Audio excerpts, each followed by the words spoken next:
Maastricht nous dit qu'il y a une libre circulation des produits et des personnes, des services et des personnes. Ça veut dire qu'il n'y a plus de frontières. Avant, il y avait des barrières. Si vous vouliez passer en Belgique, au Luxembourg, en France, en Allemagne, vous deviez à chaque fois être contrôlé par la douane. Et là, ce n'est plus le cas. Donc, il y avait effectivement une libre circulation, mais avec l'introduction de ce passeport, ce e-wallet, cette identité numérique, ça contrevient à ces dispositions-là. Vous voyez ? Et donc, c'est comme si on crée une structure supranationale, parce que pour circuler, normalement, vous devez montrer votre carte d'identité, c'est tout. Vous êtes citoyen européen, vous avez une carte d'identité belge, moi j'ai une carte d'identité française, etc. Mais votre carte d'identité, elle prouve suffisamment votre nationalité, vous voyez ? Mais là, avec l'introduction du portefeuille d'identité numérique, on va créer une structure qui sera une structure digitale, numérique, couplée à un QR code qui permettrait un accès à des lieux publics. Vous voyez ? C'est le cas dans les autres pays aussi, mais il y a une loi qui est, enfin, c'est pas une loi, c'est un accord de coopération entre les différentes parties de la Belgique, et bon, c'est avec les voisins aussi, qu'à la prochaine pandémie, c'est l'OMS qui contrôle les frontières. Oui, c'est honteux, ça, c'est honteux. Qu'est-ce que fait l'OMS à nous contrôler les frontières de l'Union européenne ? On l'a signé.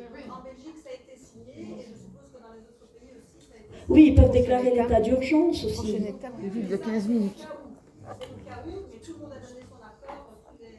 Alors je remercie Iris qui nous dit que le traité de pandémie, donc c'est l'OMS qui va nous... Ça n'a rien à voir avec le traité de pandémie, ça c'est en dehors, c'est neutre, ça n'a rien à voir. C'est un traité.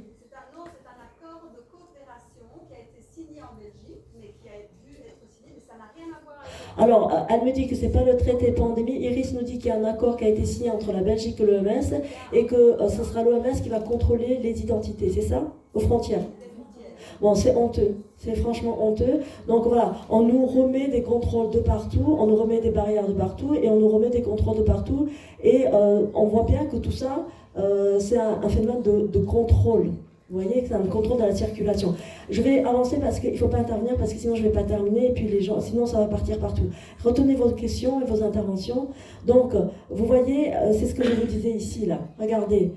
Gouvernement, le portefeuille numérique permettra aux citoyens de prouver rapidement en toute sécurité leur identité lorsqu'ils accèdent à des services numériques étatiques.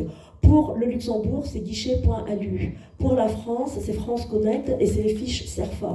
Donc il y a plus de 1400 services qui sont accessibles. Donc ça commence par le registre de naissance, avec les registres de décès, avec la carte grise, etc., etc. Et moi, vous savez, je me suis toujours posé la question, pourquoi vouloir contrôler le registre de décès ? Et maintenant, avec la loi euthanasie, je crois que j'ai ma réponse.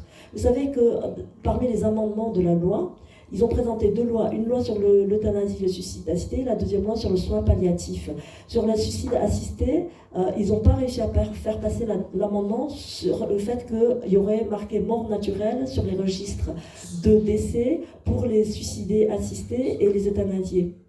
Mais vous comprenez bien que si les victimes d'effets secondaires qui ont par exemple un Charcot, puisque c'est éligible, un Alzheimer n'est pas éligible pour une euthanasie, mais un Charcot, oui, à l'heure actuelle, parce que les critères pourront être élargis plus tard. Imaginez que quelqu'un se fasse vacciner, qu'il ait un Charcot. Le Charcot ouvre la voie à l'euthanasie. L'euthanasie et le suicide assisté est légal depuis le 27 mai 2025. Il a fait une déclaration à la NSM et il y a marqué Charcot. Et là, il s'euthanasie et il y a marqué mort naturelle. Voilà. Et non, donc ça veut dire qu'il n'y a aucun lien d'imputabilité entre son Charcot et son décès. Voilà, vous voyez ? Voilà. Et moi je me suis toujours dit, mais pourquoi ils veulent contrôler les registres de décès ? Là, je crois que j'ai compris pourquoi. Parce que ça faisait un moment, je me dis, mais pourquoi ils veulent contrôler les registres de décès ? Pourquoi ils veulent contrôler les registres de décès ? Pareil, les registres de naissance, pourquoi ils veulent les contrôler ? Parce qu'une femme enceinte qui se fait vacciner, disons que le bébé est mort-né, puisqu'on sait que maintenant la spike, le graphène et l'ARN messager passent dans le lait maternel et même passent la barrière hématoencéphalite, mais la barrière placentaire aussi, eh bien, si le bébé meurt, ou un cancer des ovaires, j'ai connu quelqu'un qui m'a dit son bébé est mort à 8 ou 9 mois dans le ventre, eh bien, ils mettront mort naturelle. Ou, voilà. Et donc, ce ne sera pas imputable au vaccin. Donc, c'est une façon de fausser les statistiques. Voilà. Ça, c'est d'une, hein, je vous le dis. Ça fait 5 ans que je me creuse la tête à savoir, mais pourquoi ils veulent contrôler les registres de naissance et des séances. Voilà. Donc, Bank Accounting Opening, pour une identité numérique utilisable dans le secteur privé qui permet l'ouverture en ligne d'un compte bancaire n'importe où en Europe. Alors, vous savez que maintenant, vous avez des comptes bancaires auprès de banques commerciales. Donc, ça peut être la Fortis, la BNP, Société Générale, Crédit Agricole, etc. C'est pour les particuliers. Mais vous savez que maintenant, avec l'euro numérique, ce sera plus contrôlé par les banques commerciales, mais ça sera contrôlé par la Banque Centrale Européenne. Voilà. Et on se dit, tiens, mais pourquoi ? Pourquoi d'un coup, ce serait plus...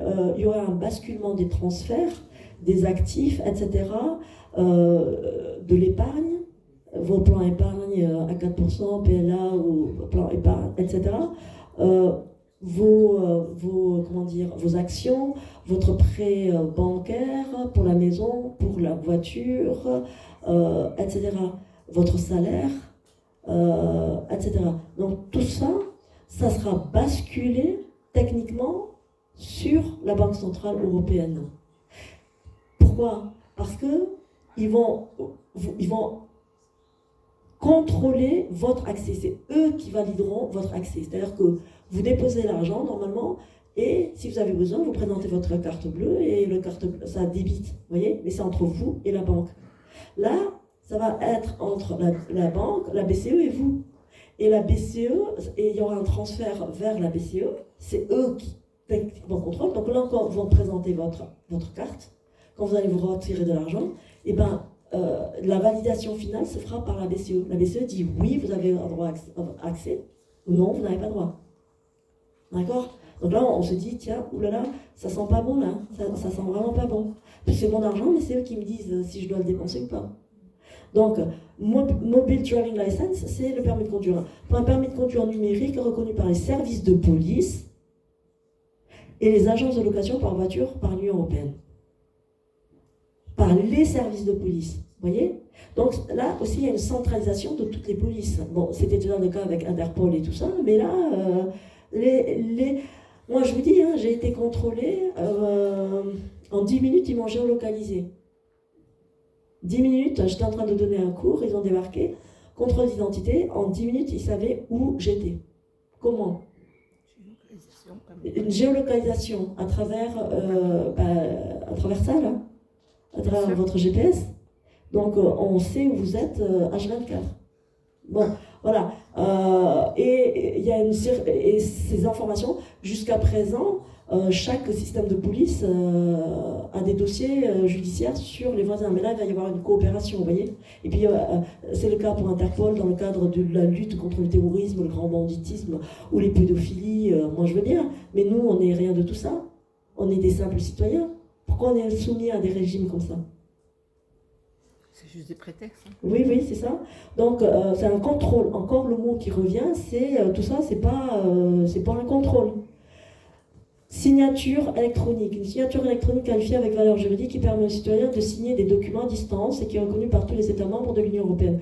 Qu'est-ce que ça veut dire ? Ça veut dire, je vais ouvrir un compte bancaire, j'ai pas besoin de me déplacer pour signer. Je peux le faire à distance, j'envoie la signature électronique, elle est vérifiée par la BCE, paf, c'est validé. Je ne sais pas vous, mais je trouve que ça ne participe pas vraiment à un contrôle, ça. Voilà, donc bon, alors, à l'heure actuelle, comme on le veut, la procédure législative, la proposition est au niveau du Conseil d'État qui doit statuer avant que la loi ne puisse être votée par la Chambre des députés. Bon, elle a été votée depuis le début, depuis l'article. Hein. Et vous voyez, c'est un article qui date de 2023, on est en 25, ils n'en reparlent plus. Vous voyez ? Ils n'en reparlent plus. Donc c'est acté. C'est acté et ça avance en sous-marin là. À l'heure actuelle, comme veut la procédure, alors le Luxembourg a rejoint le consortium potentiel, Pilots for European and Digital Identity Wallet. Donc c'est cet organisme-là, au niveau de la Commission européenne, qui pilote le projet d'identité numérique. Le Luxembourg était un projet pilote, ça veut dire quoi? Ça veut dire que quand on l'aura déployé, on voit que ça marche au Luxembourg, ce sera étendu dans tous les 27 États membres. C'est ça que ça veut dire. Voilà. Donc, lancé par la Commission européenne pour un portefeuille numérique avec la CTIE. Bon, ça c'est un organisme du Luxembourg. Un consortium qui trouve pour sa part ses racines dans la révision du règlement IDAS, numéro 910-2014, Electronic Identification, Authentication and Trust Services. Cette deuxième version vise donc à pourvoir chaque État d'un portefeuille numérique, UDIV, EU pour European, DI pour Digital, W pour Wallet en français, portefeuille d'identité numérique. Donc vous voyez, on a glissé, au début on avait un portefeuille électronique, on avait une identité numérique, et maintenant on fusionne les deux et on arrive sur un portefeuille d'identité numérique qui est une nouvelle entité. Vous voyez? Donc on voit bien qu'il y a un contrôle et un traçage H24, 7 jours sur 7, 365 jours sur 365. Donc on bascule vers une prison numérique. D'accord? Donc il ne faut pas prendre ça à la légère et il faut protester parce que si nous ne protestons pas, ils avancent. Eux, ils le disent. S'il n'y a personne qui proteste, on avance. Un projet d'envergure qui requiert logiquement une compatibilité entre les pays, donc un alignement européen, bon, tout le monde coopère, justifiant d'un groupe d'experts. Pourquoi IDAS? Pourquoi IDAS? Je vais vous dire pourquoi. Parce que normalement, il y a une loi qui s'appelle la loi RGPD, qui est une loi de protection des données citoyennes, notamment en ligne. Donc chaque citoyen a le droit de dire, eh ben, écoutez, moi je suis protégé par la loi RGPD, je ne veux pas que vous ayez accès à mes informations. Parce que le QR code, c'est quoi? Le QR code, vous êtes vacciné, vous avez un accès QR code, et vous devez le montrer, par exemple, pour aller au restaurant. Mais celui qui contrôle, ou une boîte de nuit, le videur du boîte de nuit, il n'est pas policier? Non? Donc pourquoi il veut... Normalement, il contrôle si vous avez plus de 18 ans. Bon, mais au restaurant, disons qu'au restaurant, parce que à cause de l'alcool, disons au restaurant. Mais il n'a pas le droit de vous demander votre identité. C'est un contrôle d'identité, ça. Puisque le QR code, eh ben, on voit votre nom, prénom, etc. Vaccination. En plus, il y a des informations médicales. Normalement, le secret médical, alors, violation du secret médical. Et contrôle d'identité par un non-policier. C'est ça le QR code. Pour aller au restaurant. Donc, non. Alors, et là, ce sera accessible au gouvernement. Sur un simple clic. En un simple clic, chaque citoyen aura un identifiant numérique. Déjà, donc c'est déjà, ils veulent même avoir un identifiant numérique pour accéder juste à Internet. Un numéro, donc vous aurez un numéro pour accéder au téléphone, à Internet, et à partir de là, toutes vos données seront centralisées et croisées. Ça veut dire que jusqu'à présent, le ministère, je ne sais pas moi, de l'Intérieur, il avait des données sur vous. Le ministère de la Circulation, des Transports, tout ça, je ne sais pas, ils avaient des données sur vous. Le ministère de la Santé avait des données sur vous. Mais ces données n'étaient pas échangées entre les ministères. Vous voyez? Donc en fait, par exemple, ils ne savent pas si vous avez un casier judiciaire ou pas. Mais là, oui. Alors en un clic, ils ne savent pas, par exemple, si votre compte est à découvert ou pas. Là, en un clic, oui. Toutes les informations vous concernant vont être accessibles en un seul clic par le gouvernement. Donc, on saura votre nom, votre prénom, votre adresse, votre état civil, vous êtes marié, vous êtes divorcé, où vous vivez, combien vous gagnez, quel est votre salaire, dans quelle boîte vous travaillez, combien vous dépensez, si vous avez un casier judiciaire vierge, si vous êtes fiché S, combien de fois vous avez grillé le feu rouge, combien de fois vous avez pris le PV, tout. Donc, c'est quand même pas normal. Et c'est ce que disaient, c'est des informations confidentielles, ce qui sont protégées par la loi RGPD. Là, ils ont pondu cette loi, le règlement IDAS, pour pouvoir contourner ça, pour pouvoir contourner la loi RGPD et faire des transactions numériques par l'authentification de la signature électronique. Donc il va y avoir des opérations, je vous dis, vous allez pouvoir ouvrir un compte bancaire, faire des transactions bancaires avec une signature électronique, voilà. Normalement pour des achats, des trucs comme ça importants, vous devez être là en présence pour signer quand même. Ah oui, ça va faire la criminalité. Oui. Oui, le méta. Alors là, méta et tout ça, Facebook, avant le 27 mai, il fallait dire je m'oppose à l'utilisation de mes photos, de mes posts sur WhatsApp, Facebook et Instagram. Et il ne fallait pas juste faire un copier-coller et partager, il fallait aller dans paramètres, aller sur je m'oppose, ouvrir, remplir, en plus envoyer un email. Et Facebook vous renvoyez un email en disant oui, on a pris note que vous vous opposez à l'utilisation de vos photos, de vos posts et de vos données par nos services. Pourquoi? Parce qu'ils peuvent donner ça dans une procédure judiciaire pour vous incriminer de ben voilà, elle a dit ça, elle est antisémite, elle a dit ça, elle est complotiste, etc. Ça parlait de l'IA aussi, pour l'utiliser pour l'IA. Oui, soi-disant, pour entraîner l'intelligence artificielle, soi-disant, mais motif, ouais. oui, soi-disant. Mais la vérité, c'est pas ça. C'est pour vous utiliser des pièces, des constats d'huissier devant un tribunal pour vous incriminer et pour vous envoyer en prison. C'est ça la vérité. Hein? Il faut connaître ça. Moi, je ne sais pas. Si, on l'a. Mais si vous ne connaissez pas, demandez à votre petit-fils ou quelqu'un et il va vous aider. Les jeunes, en général, ils savent faire. Mais sinon, c'est pas dur. Moi, je peux vous montrer. Hein, c'est pas dur. C'est pas dur. Vous pouvez. Je peux même le montrer. Vous voulez que je vous le montre là, vite fait? Bon, ben ça, regardez. Voilà. Vous allez sur Facebook, c'est pas dur. Alors, vous allez faire ce Facebook là. Autoriser les cookies. Il va se connecter. C'est pas très dur. Et là, si je tape, on va. Ah non, on va vous pas ça. Attends. Attendez, si je débranche d'un coup, attendez. Si je débranche d'un coup, on voit. Attendez.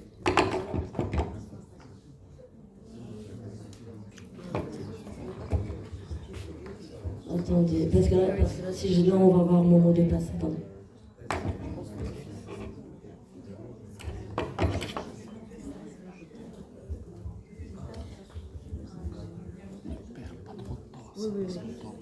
Oui, d'accord. Bon, alors.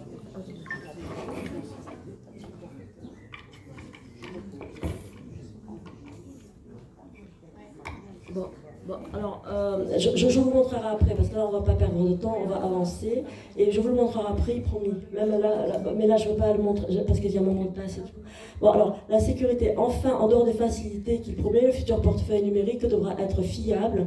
Les portefeuilles européens d'identité numérique devraient garantir le niveau de sécurité le plus élevé pour des données à caractère personnel utilisées pour l'authentification, que ces données soient stockées localement ou à l'aide d'une solution cloud. Oui, donc toutes vos données, et attention, parce que quand vous allez faire les courses, vous avez des cartes de fidélité, donc ils savent dans quel supermarché vous allez, qu'est-ce que vous achetez, quel est le montant que vous achetez, même les marques que vous achetez, en temps réel.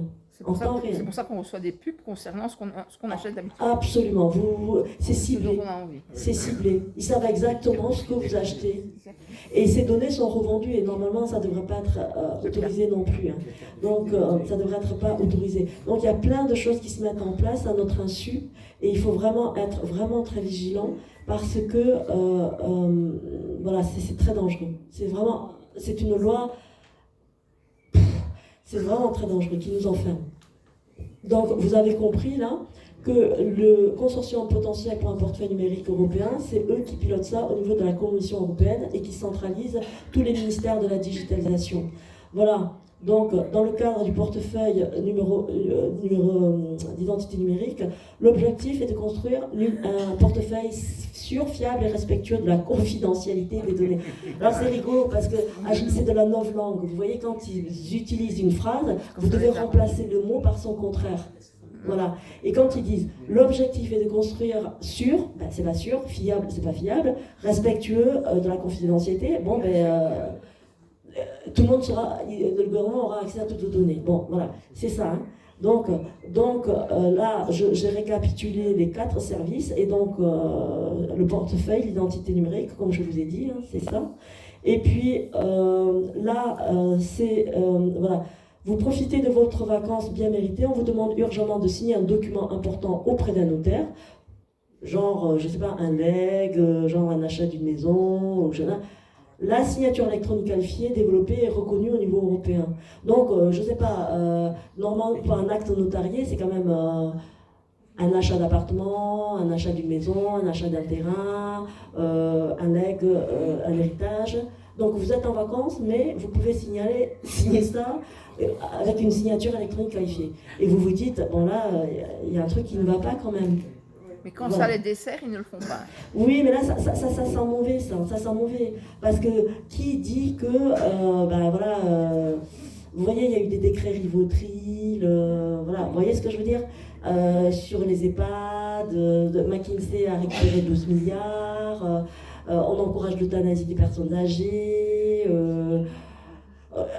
si les personnes âgées s'euthanasient, ils pourront, comme en Angleterre, pour les legs, que les enfants ne payent pas 25%, vous savez, avec la loi, vous voyez, voilà.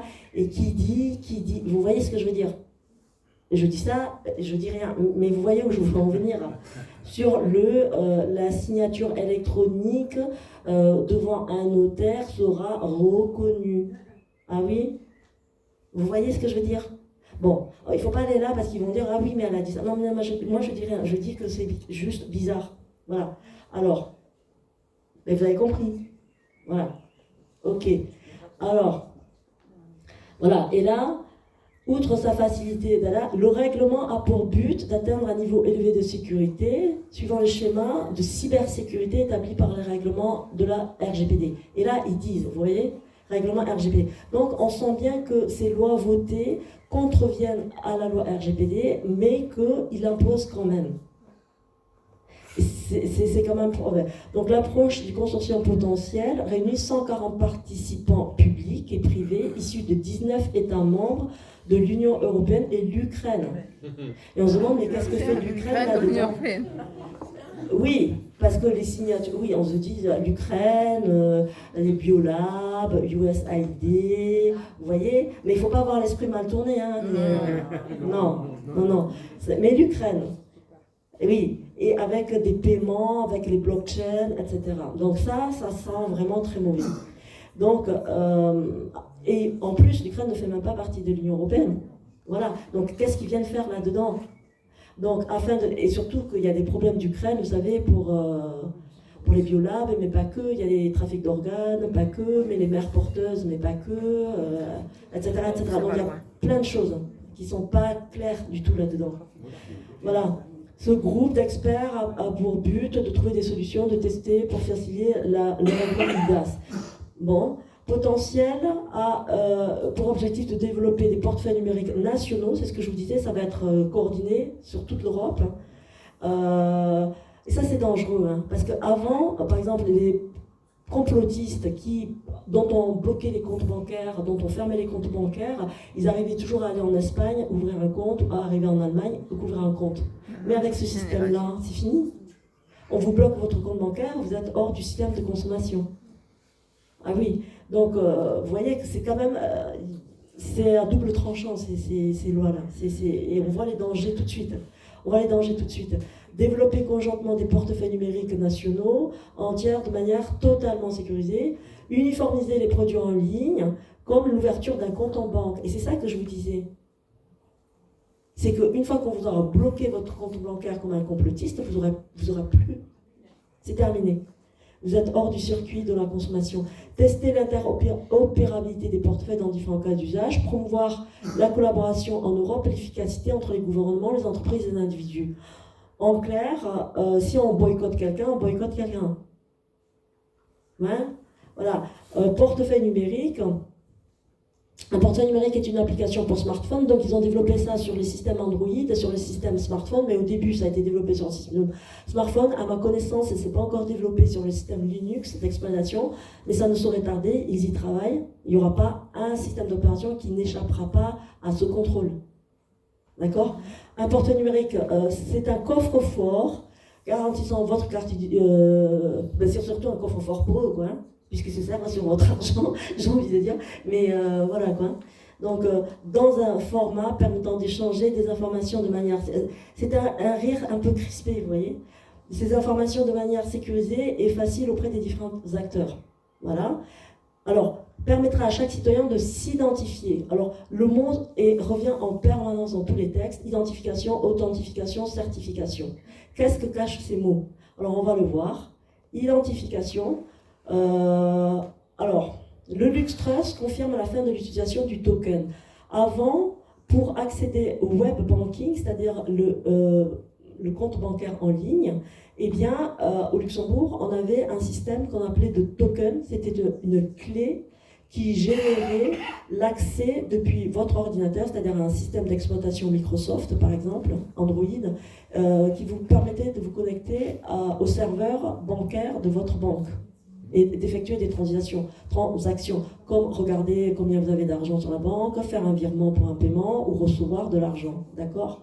Ça sert à ça. Au Luxembourg, on avait la possibilité d'utiliser un token qui générait une clé cryptée qui permet de se loguer de façon sécurisée et anonymisée pour pas que quelqu'un prenne votre identité et aille sur votre banque. Et après, quand vous faites une transaction, on reçoit un email et vous allez vérifier en disant oui, c'est bien moi, j'ai bien payé. Ou non, ce n'est pas moi, faites un blocage bancaire. D'accord?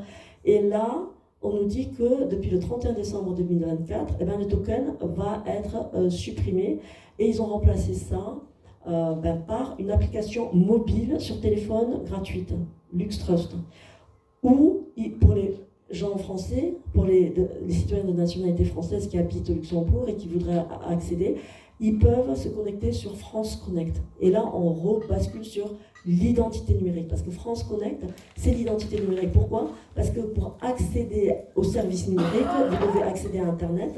Et Internet, vous aurez un numéro qui va vous suivre. Donc, en fait, je pense que c'est l'équivalent de It's Me en Belgique. Comment ça s'appelle chez vous? It's Me. It's Me. Ah, c'est moi. It's Me. Ah ouais, d'accord. Donc ça, oui, alors, je sais pas pour la Belgique, mais pour le Luxembourg, c'est ça, et pour la France, c'est France Connect. Donc on me dit, Anista me dit, donc c'est It's Me pour la Belgique. Donc vous voyez que oui, les noms changent, mais la technologie et le contrôle, c'est le même. Voilà, la Banque centrale du Luxembourg, c'est l'autorité monétaire du Luxembourg, on nous le dit. C'est eux qui émettent les billets de banque. Donc, ça a été institué le 1er juin 1998, etc. Donc, vous savez que toutes les banques commerciales sont approvisionnées par la Banque centrale. Par exemple, au Luxembourg, par la Banque centrale du Luxembourg, en France, par la Banque centrale de France, en Belgique, par la Banque centrale de Belgique. Et toutes ces banques centrales qui émettent les monnaies, qui frappent les monnaies, qui frappent les billets et qui alimentent les banques commerciales, eh bien, les cash, les distributeurs de cash, par exemple, eh bien, elles relèvent d'une banque qui est la Banque centrale européenne, qui est localisée à Francfort. Et cette Banque centrale européenne relève elle-même travaille avec la BRI, la Banque des relations internationales en Suisse, qui elle, c'est plutôt pour les sociétés, vous voyez. Donc la banque CE, la BCE, c'est plutôt pour les particuliers, et la BRI, c'est plutôt pour les entreprises, vous voyez. Et donc, on nous dit que l'État est l'unique détenteur du capital de la BCL. Donc là, vous voyez, il y a toutes les banques commerciales relèvent de la Banque centrale du Luxembourg, et c'est l'État qui détient la Banque centrale du Luxembourg, avec un capital de 175 millions d'euros. Alors, c'est une mainmise du gouvernement sur le contrôle des comptes bancaires des citoyens. Vous voyez ? Et nous devons préparer la monnaie du futur, nous a déclaré Christine Lagarde, la présidente de la BCE, et nous envisageons l'euro numérique comme une forme numérique d'espèce qui pourrait être utilisée pour tous les paiements numériques gratuitement à travers l'application mobile et qui garantirait le plus haut niveau de confidentialité. Ça, c'est pas vrai parce que c'est pas anonymisé, c'est pseudonymisé. C'est-à-dire que derrière votre identifiant numérique, vous aurez un pseudonyme. Mais si on lève le pseudonyme, on aura accès à votre identité. Donc c'est faux. Enfin, je veux dire, c'est pas. Ils peuvent le lever s'ils le veulent. Ils coexisteraient avec les cash. Donc Madame Lagarde, vous savez qu'elle a annoncé que le 6 mars, je crois 2025, si ma mémoire est bonne, elle a annoncé qu'en octobre 2025, l'euro numérique arrivait. Et l'euro numérique utilisera la blockchain. Donc, il y aura des réglementations par rapport à cet euro numérique. Elle a dit qu'il y aura une coexistence avec le cash, mais que après, le cash va disparaître. Et on le voit parce que, par exemple, on ne peut plus faire des paiements par guichet de factures. Par exemple, au Luxembourg, avant, on pouvait payer des factures, par exemple, de téléphone au guichet. Et là, c'est plus possible. Il faut le faire par virement bancaire. Chez vous aussi, c'est comme ça? Voilà. Alors ça commence. Et puis les distributeurs de cash, ça disparaît. Il y en a de moins en moins. Et ils ferment aussi les postes dans les petits villages. Alors il faut faire des kilomètres pour aller trouver. Les banques, c'est pareil. Voilà, les banques, c'est pareil. Oui, parce qu'il y aura une tentative de centralisation par la BCE. Tout doit passer par la BCE. Donc les banques comme ING et tout ça, ça ferme, des choses comme ça. Donc bon, on sent bien que c'est un mouvement très agressif de l'État de contrôler l'épargne et les comptes bancaires des citoyens. Voilà. Et c'est très dangereux. C'est très dangereux. Et la banque et l'autorité monétaire du Luxembourg dans l'eurosystème et le système européen des banques centrales. C'est ce que je vous ai expliqué. Que les banques commerciales vont dépendre des banques centrales, qui vont dépendre de la BCE, et qui avec l'abri, et le gouvernement va gérer si vous pouvez dépenser votre argent et si votre transaction elle est validée par eux. Voilà. D'accord? Donc, celui qui a de l'épargne, achetez de l'or. L'État est l'unique détenteur du capital de la BCE, ça on l'a vu. Donc, la contribution de la BCL, on l'a vu, l'analyse économique, stabilité financière, bon, tout ça c'est du... Voilà.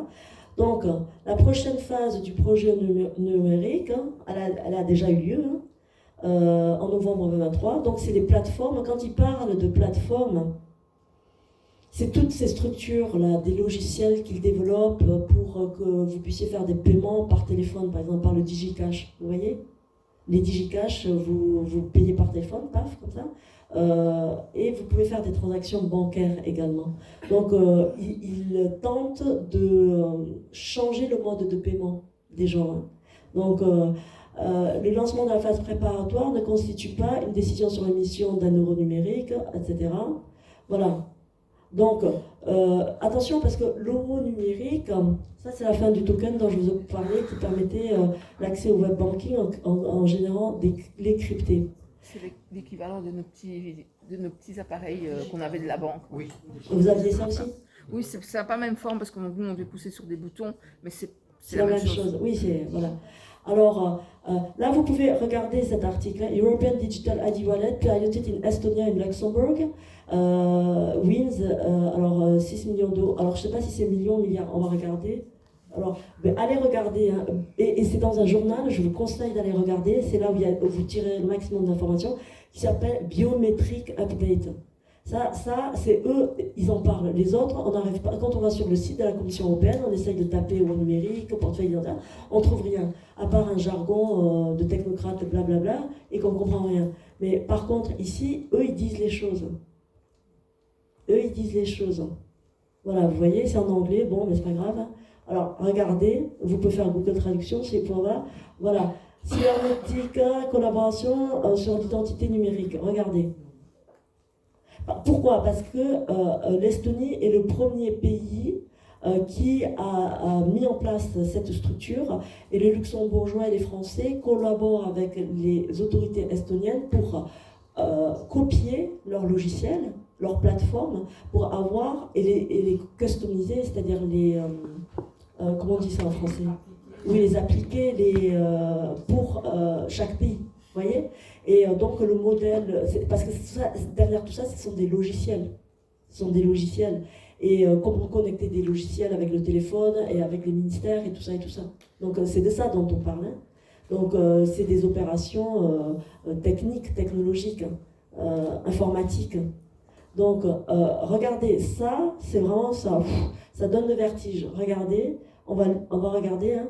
Alors, le Luxembourg et l'Estonie ont pris des étapes pour établir le portefeuille d'identité numérique de façon sécurisée qui va permettre une digitalisation des services publics. Et au Luxembourg, il y a même une digitalisation du service bancaire. and meet, et pour que ça, the New European, pour que ça soit en conformité avec la régulation. D'accord? Donc je vous lis ça, parce que c'est, regardez le montant qui est alloué. Regardez, on va faire traduire. Hein. Regardez. Regardez. Alors, est-ce que ça se traduit? En collaboration, voilà, la version française. En collaboration avec l'autorité estonienne des systèmes d'information, RIA, Cybernetica analysera l'architecture du portefeuille d'identité numérique estonien qui sera bientôt lancé dans le cadre d'un accord à cadre de 4 ans d'un montant total, alors c'est des millions, là, 6 millions, donc exactement 6 523 590 US$, examinera la compatibilité. Vous avez vu les budgets astronomiques qui sont alloués. Cybernetica examinera également la compatibilité du portefeuille avec l'écosystème d'identité numérique du pays. Donc c'est cette organisation estonienne qui va vérifier la France, le Luxembourg, la Belgique. Voilà, le développement du portefeuille numérique s'inscrit dans le projet EDIV, comme je vous ai dit, réglementé par le règlement IDAS, comme je vous ai dit. Donc l'objectif, c'est de déployer les identités numériques dans toute l'Union européenne. C'est ce que je vous ai dit. C'est-à-dire, une fois que ça marche en Estonie et au Luxembourg, eh ben, on va le mettre dans tous les pays. Je m'excuse. Voilà. Le nouveau règlement ouvre la voie à l'utilisation des identités numériques estoniennes à l'échelle nationale dans les frontières. Dans le cadre de son programme de recherche, Cybernetica travaille avec des fournisseurs de services cryptographiques, SplitKey. Alors ça, c'est important, hein, parce que pour accéder, on vous a supprimé le token, mais maintenant, vous devez présenter une clé et la BCE va présenter une clé. Mais en réalité, d'un point de vue technologique en informatique, cette clé pourrait être fractionnée même en 5 parties. Donc ça veut dire qu'il y a 4 contrôles sur votre transaction. Vous voyez? Donc vous retirez de l'argent, mais ce n'est pas vous qui décidez que l'argent, c'est la BCE qui valide, et puis s'ils veulent, ils peuvent avoir 4 contrôles encore sur cette clé. Puisque ça peut être le gouvernement, ça peut être, vous voyez? Donc on se dit, mais pourquoi une... bon, alors, cette initiative est soutenue par l'entreprise Estonia et CredX. Là, vous avez les acteurs qui sont derrière tout ça. Et ça, personne n'en parle sur le site de la Commission européenne, ils n'en parlent pas. Hein. Ils n'en parlent pas. Donc il faut aller sur ce magazine spécialisé en informatique qui s'appelle Biometric Update, ça veut dire mise à jour biométrique. Et le site internet, le nom est explicite. Hein. Biométrique. Ah oui. SplitKey CSP est conçu pour rendre, et n'ayez pas peur, vous sélectionnez, vous faites clic droit, traduction, et vous avez le texte en français. SplitKey CSP est conçu pour rendre impossible la copie de documents stockés dans un portefeuille numérique en liant des documents à des clés cryptographiques. Donc c'est ça l'authentification. Quand on vous parle d'authentification, c'est ça dont on vous parle. C'est que tout est crypté et il y a des organismes et des gens qui vont vérifier si vous dites qui vous êtes, que vous êtes. Vous voyez? Mais bon, est-ce que si on nous vole notre identité et qu'on fait des transactions, voilà, et imaginons hein, que quelqu'un, un pirate, fait un phishing, hack votre identité, arrive sur votre compte bancaire, fait des transactions illégales, vous voyez, il y a plein de problèmes qui se posent par rapport à ça. Voilà. Le Luxembourg sera un site de test pour les cas d'utilisation des portefeuilles numériques. C'est ce que je vous disais. Nous sommes pilotes. Le ministère luxembourgeois de la digitalisation, les centres, c'est ce que je vous disais, durée de 26 mois, par le potentiel, etc. Voilà. Alors, accéder rapidement en toute sécurité aux services gouvernementaux. Voilà. Le projet EDIV vise à se conformer au règlement IDAS qui dotera chaque État membre d'un portefeuille numérique. Prévoit 80% des citoyens européens pourront utiliser les identifiants numériques pour accéder aux services publics essentiels d'ici 2030. Officiellement, ils annoncent l'utilisation de l'euro numérique pour 2027 et tout ça finalement pour 2030. Voilà. Bon, donc allez sur ce site internet pour savoir l'évolution. Mais donc vous voyez, ce sera la société Cybernetica qui, avec RIA, qui va piloter le cryptage. Voilà. En tout cas pour le Luxembourg. Après, en France, il y a aussi la société Teradoxa avec Emmanuel Pessanti. Mais bon, Voilà. C'est pas réjouissant, hein, je vous le dis, c'est pas réjouissant. Hein. Il ne touche pas à la Suisse. Je sais pas, écoutez. Hein. Il faudra regarder. Moi, j'ai pas regardé sur la Suisse. Donc, parallèlement, le gouvernement a développé des méthodes de... Alors, maintenant, authentification en plus de l'Electronic ID. Donc, l'Electronic ID, vous avez compris, c'est la carte d'identité qui, au lieu d'être sur papier, est électronique. D'accord? Notamment, et qui sera accessible depuis votre téléphone. C'est-à-dire, si vous roulez en voiture, un policier vous dit contrôle d'identité, au lieu de sortir votre carte d'identité, vous pouvez lui présenter le portefeuille et là-dessus, il y aura votre carte d'identité électronique, validée par le gouvernement. C'est ça. Hein? Notamment Mobile ID, basé sur une carte SIM. Donc chaque téléphone aura un contrôle, donc la carte SIM et la Smart ID. Donc quand on vous dit carte SIM, Smart ID, c'est numéro et numéro. D'accord? On vous donne des numéros. Voilà. Une application privée émise par SKID Solutions qui fonctionne sur un appareil pré-vérifié. Donc on ira jusqu'à vous donner même un téléphone. Pour que tout le monde ait un téléphone qui soit contrôlé par le gouvernement. Et si on en veut pas? Et si on a un Nokia, Ah ben il faut le faire clairement savoir maintenant. Hein. À 3710. Moi, j'en ai pas. Il faut clairement le faire savoir que non, on ne veut pas. Mais faites-le savoir maintenant et protestez. Parce que, écoutez, ils disent, si personne ne proteste, nous on avance. Par contre, si proteste, eh ben, ça ralentit un peu. On a intérêt à se bouger. Bougez-vous, parce que c'est octobre, bougez-vous. Faites un scandale, bougez-vous, parce que ils ont déjà commencé à mettre chez Carrefour les paiements pendant les Jeux Olympiques. Pendant les Jeux Olympiques en France, ils ont rajouté les systèmes de reconnaissance faciale, couplé avec la reconnaissance des plaques d'identification. Donc ça veut dire, ça a été inauguré, c'est le Pass JO. C'est le Pass JO, donc ça a été inauguré pendant les Jeux Olympiques en France. Ils ont déployé une structure avec des caméras qui surveillaient la reconnaissance biométrique et qui couplaient ça avec la carte d'identité pour vérifier qui est dans les rues. Vous voyez, pour vérifier l'identité. Et ça aurait dû être levé, mais ça a été prolongé en mars 2025. On savait que ce soit prolongé. Ça serait prolongé et là, ça va être pérenne. Donc, ça veut dire que le danger, c'est quoi? C'est que vous avez entendu parler en Canada d'une manifestation avec les camionneurs là, contre la Covid. Eux, ils avaient fait un blocus pendant l'hiver de 3 semaines. Et moi, j'ai Robert Goyette, j'ai fait une émission avec lui. Il était là, il a bloqué, il a fait le blocus avec son épouse.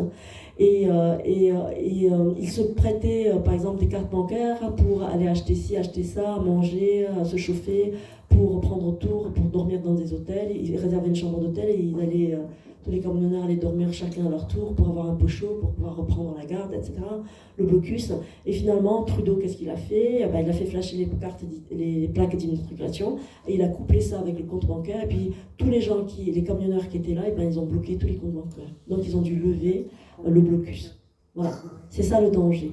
Donc ici, qu'est-ce que c'est? Alors pourquoi ils ont rajouté? Là, c'est juste, les policiers sont passés, ont relevé les plaques d'immatriculation. Ils ont bloqué le compte bancaire. Normalement, je vous dis, ça, c'est des procédures qui sont réservées pour le grand banditisme. C'est-à-dire quand le gouvernement veut lutter contre un grand bandit, façon Al Capone, qui dit des réseaux de trafic humain, trafic de drogue, trafic de prostitution, alcool, drogue, etc., je ne sais quoi, eh bien, on bloque et on gêne les avoirs du compte bancaire, mais le juge doit être saisi. Vous voyez? Un juge doit être saisi pour ça. Mais là, non. Là, il n'y a pas de juge, donc vous êtes simple citoyen, on vous applique, on peut vous bloquer votre compte bancaire sans saisie d'un juge. et comment on peut se manifester? Comment on peut faire valoir nos droits? Ah ben là, c'est fini. Chez qui peut-on manifester, comme vous demandez à le faire? Ah ben là, je vous ai donné les noms, là. Donc, Banque centrale, chez vous, Banque centrale de la Belgique, le ministère de la digitalisation, Banque centrale du Luxembourg, le consortium pilote, l'Estonie, là, comment il s'appelle Attends. La grève du téléphone aussi. Cybernetica, je vous ai dit les noms, là. Je vous ai dit les noms des sociétés qui interviennent. Non, mais c'est fait un scandale. Pourquoi on nous cache ces noms-là? Ben parce qu'ils ne veulent pas que vous fassiez des scandales, mais faites un scandale, moi je vous dis, hein. Faites un scandale. Donc l'Estonie travaille sur une 3e application. Alors, je crois que tu veux que je termine vite? Je termine. Oui, il faudrait penser à terminer. Je termine. Alors, on va aller vite. Ben, tous les noms. Là, avancement de l'identité numérique en France. Qui pilote le projet? En France, vous voyez, en 2015, c'est France Connect. En 2021, c'est France Connect Plus. La différence, c'est quoi? C'est les organismes qui participent et qui centralisent. Avant, il y avait des organismes privés et publics. Maintenant, c'est la Poste. Alors, et ils ont été vicieux parce qu'ils ont dit, si vous voulez chercher un colis à la Poste, eh ben vous devez ouvrir un compte France Connect Plus pour récupérer votre colis. Oui, mais en ouvrant ce compte pour récupérer votre colis, de facto, vous avez accepté en tant que citoyen la création de votre portefeuille d'identité numérique. Parce que le gouvernement ne peut pas vous forcer à ouvrir un compte d'identité numérique, mais par des biais détournés, comme aller chercher votre colis à la poste ou avoir accès à votre fiche Amélie. Vous avez perdu votre certificat de vaccination. Ils ont fermé les fiches Amélie le 28 juin. Le 28 juin 2024, tous les vaccinés ne pouvaient plus avoir leur fiche Amélie pour accéder au certificat de vaccination. Eh bien, ils devaient passer par Amélie.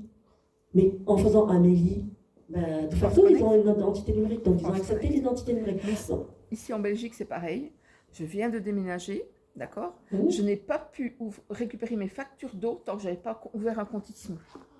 Voilà, et donc c'est fini. En ouvrant le compte It's Me, vous êtes. Mais ils forcent tout le monde. Donc que ça soit par France Connect, que pour avoir des factures, nanana, etc. Parce que les factures d'électricité, les factures d'eau, etc. Tout ça. Hein. Donc il y a 1400 services, tous les services des publics. Vous avez vu, il y a 141 services publics et privés qui travaillent en partenariat pour nous enfumer. Donc le téléphone, votre téléphone associé à des données biométriques, donc reconnaissance faciale, comme dans les rues, lecture, l'empreinte digitale, vous avez vu là. Au début, moi, je trouvais, mais c'est marrant, on peut faire reconnaissance empreinte digitale et faire ça. Et au lieu de rentrer votre code, pam, pam, pam, ou faire reconnaissance faciale. Attention, apparemment, la CIA, si le gouvernement vous a catalogué fichier S, complotiste, antisémite, je ne sais quoi, eh bien, cette empreinte digitale peut être envoyée à la CIA et tous vos comptes bancaires sont bloqués sans saisine d'injuste sur un clic. Sur simple empreinte digitale. C'est fini. Et là, vous êtes bloqué. Vous n'avez même plus accès à votre Internet, vous n'avez plus accès à votre compte bancaire, vous n'avez plus accès à votre argent et vous n'avez plus accès à rien du tout. Donc, c'est ça. Attention, c'est pas juste c'est super pratique. Non, c'est pas super pratique. C'est super dangereux. Donc, c'est pour ça, on parle d'association à des données biométriques. Donc, vos données biométriques, c'est quoi? C'est la lecture de votre pupille, la lecture de votre visage, et la lecture de votre empreinte digitale. Et oui, c'est ça, les données biométriques. Vous voyez, ils se cachent derrière des terminologies qu'on se dit, mais de quoi ils parlent? Qu'est-ce qui se passe si on n'a pas de smartphone? Ah ben ils vont vous en donner un. À un moment, ils vont vous en donner un. Le gouvernement, à tout le monde, ne vous inquiétez pas, ils vont vous en donner un. Oui, mais les gens qui n'en ont pas, c'est parce qu'ils n'en veulent pas et qu'ils ne savent pas le faire. Ah oui, mais à un moment, ils vont forcer. C'est comme le QR code. La vaccination, elle est devenue obligatoire, personne n'en veut. Mais moi, je comprends votre protestation, mais protestez maintenant et faites-le, quoi. Moi, je suis dans la même indignation que vous, je suis dans la même révolte que vous, je vois les dérives et les dangers comme vous, et c'est pour ça que je fais cette conférence, pour le dénoncer. Et donc, ça arrive en octobre, et attendez pas que vous soyez bloqué, que vous n'ayez plus accès à votre compte, parce que c'est fini. Mais il y a 10 décrets internationaux, décrets, accords, etc. À part Nuremberg, à part Oviedo, etc. Il y en a une dizaine qui interdisent qu'on force les gens à prendre des produits qu'ils ne veulent pas. Oui, je sais. Mais là, j'ai envie de dire, c'est interdit, mais ils mettent la pression. Voilà, eux, on appelle ça un passage en force. C'est un passage en force. Non mais écoutez, on est d'accord, on est tous d'accord. C'est pour ça qu'on est tous dans cette salle, parce qu'il ne faut pas que ça se faire. On est tous d'accord. Donc, faites du fuzz sur Cybernetica. Là, vous avez les noms. Faites du fuzz sur le RIA. Faites du fuzz sur la BCE. Si vous ne faites pas de fuzz, ça va passer. Qu'est-ce que c'est? Faites un scandale. Faites un scandale. C'était le bazar, quoi. Faites un scandale. Mettez-vous, et n'y allez pas tout seul parce que vous allez vous faire taper dessus. Mais mettez-vous par association, Arcadia et tout ça, et prenez un avocat et faites que votre avocat qui représente le collectif des citoyens attaque. Mais n'y allez pas tout seul. N'y allez pas tout seul. Et relevez toutes les incohérences. Ah voilà, violation de la loi RGPD. Clé cryptée, je vous le dis, fractionnable, clé publique, clé privée, 5 parties. Carte d'identité, lecteur puce, accès. Ça, on parle de identification et de authentification et de certification. Donc token, connexion au web banking, Bretton Woods, oui, donc là, avant, la monnaie était générée et était backup sur les accords de Bretton Woods, c'est-à-dire sur l'or. Mais c'est pour ça qu'ils ont tué Kennedy, parce que Kennedy avait dénoncé ça. Et donc, maintenant, Madame Lagarde peut générer en une ligne de code de l'argent, qui était de l'argent numérique et qui est fictif, qui ne repose sur aucune richesse. Mais c'est pour ça qu'ils veulent backup l'argent sur vos... ça s'appelle la tokenisation des actifs. C'est-à-dire sur les richesses que vous avez dans votre compte bancaire, c'est-à-dire votre épargne, votre emprunt bancaire, vos obligations. Donc, ils ont créé un nouveau système de tokenisation. Au lieu de backup sur l'or, ils font un étalonnage, pas sur l'or, mais sur vos actifs dans vos comptes bancaires. Ça s'appelle la tokenisation. Et créer son identité numérique, hein, voilà. Voilà, il y a 1400 services accessibles avec France Connect. Avant, c'était les impôts, Amélie, MSA, Iris, France Identité et la Poste. Et maintenant, avec France Connect Plus, c'est la Poste qui centralise l'accès à l'identité numérique. Et je termine en disant que la demande de passeport, vous voyez, le changement d'adresse en ligne, le casier judiciaire, les registres de décès, de naissance, registres à l'étranger, le vote électronique, etc., l'espace de l'administration pénitentiaire, les paiements des particuliers, la retraite, la CAF, les allocs, l'ING, etc., etc. Bref, tout y passe, jusqu'à la couverture médicale, l'attestation des vaccins, demande de la CMU, portail des opérations, les funérailles, etc., etc. Et voilà, permis de conduire, immatriculation, carte grise, bon, tout. Retraite, caisse, prévoyance, retraite, mutuelle, etc. Donc, c'est les services publics et privés sont dans le coup, hein, j'ai envie de dire. Donc, jusqu'à déclarer une naissance, on a vu pourquoi, registre décès, on a vu pourquoi. Ensuite, valider une caution gratuite, les droits sociaux, voyez, et là, la facture d'électricité. C'est ce que Madame disait, et Anissa disait, facture d'électricité, et voilà. Donc, c'est déployé, alors nous parlons déjà, et ça va être finalisé avec cet euro numérique. Je rappelle que dans certains supermarchés, ils ont remplacé, avant vous deviez mettre une pièce de 1 euro, 2 euros, 50 cents, ça c'était pour vous habituer. Maintenant, il faudra rentrer la carte d'identité. Donc c'est l'identifiant numérique. Donc vous n'aurez même pas le droit d'aller faire vos courses. Voilà. C'est ce que et ça se passe. Ça se passe, c'est pas des blagues, ça se passe. Et à Carrefour, pendant les JO, il y a eu le paiement de système par pomme, par le réseau d'Even. Et je crois que ça a été mis en place par Leclerc, ou je sais plus, ou Aldi, ou Lidl, je sais plus, que au lieu d'avoir 1 euro ou une petite pièce en plastique, maintenant vous devez mettre votre carte d'identité, donc numérique. Ouais. Et donc c'est rien que pour aller faire vos courses. Parce que sinon, vous ne passez même pas la barrière du supermarché. Donc, tournez-vous vers vos agriculteurs, commencez à faire un réseau, etc. Avec acheter chez vos producteurs. C'est beaucoup plus avancé en France pour ça. C'est très, très avancé. Donc, moi, je vous dis, mettez-vous en réseau. Et vous avez raison d'être révolté, vous avez raison d'être... ne le faites pas tout seul, parce que vous allez en prendre plein la gueule, vous risquez de terminer en tôle. D'accord? Donc mettez-vous en association, prenez un avocat, c'est pas cher, c'est 3 000 euros, etc. Bon, c'est pas cher. Si on est 100 ou 200. Voilà, si vous êtes 100 ou 300, c'est jouable. Il ne faut pas y aller tout seul. Et ensuite, demandez à votre avocat d'écrire à la BCL, à Madame Lagarde, au ministère de la Digitalisation, à votre banque privée, au directeur. Écrivez à votre directeur de banque, est-ce que vous êtes au courant que etc. Écrivez à votre député, écrivez et opposez opposez-vous à l'implémentation de l'euro numérique dans votre région ou limiter les choses. Mais voilà, et dites, nous sommes maintien du cash, par exemple. En fait, nous sommes pour le maintien du cash. Ne fermez pas les guichets automatiques, ne fermez pas, autorisez les virements depuis les guichets. Même les factures de téléphone, il y en a qui ont 2000 € de factures de téléphone ou de chauffage, etc. Voilà, il y a eu des scandales comme ça. Donc, faites, contrôler. voilà, faites des scandales, et je vous le dis, je vois votre tête, mais moi j'ai compris ça, j'ai fait la même tête que vous, mais là il faut, et personne n'en parle, et vous voyez les informations, je ne suis pas allée les chercher sur le site de la Commission européenne, parce que si vous tapez sur le site de la Commission européenne, il y a des pages et des pages de blabla, et ils ne parlent pas du fond et de l'essentiel. Le fond et l'essentiel, il est ailleurs, l'information, elle est ailleurs, elle est sur Biometrics Update. Donc merci, je vous remercie. Même nous les réveillons, on est endormis.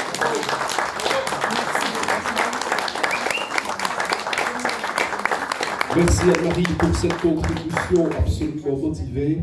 Je suis désolé, mais il n'y aura pas de phase de questions, sauf si des personnes veulent de façon individuelle s'adresser à Anne-Marie, le temps qu'on arrange plus ou moins les choses, parce qu'il est 7h moins 5, et il faudrait pouvoir vider la salle à 19h, c'est-à-dire on va dire d'ici un quart d'heure, 20 minutes. Il faudrait que la salle soit... ça va? Allez, encore merci. Et alors, maintenant, servir de relais pour une action. Soyez attentifs à votre adresse mail, on vous enverra. Ça vous apportera quelque chose, c'est peut-être de décider quelque chose. Cette vidéo. Bien le bonsoir.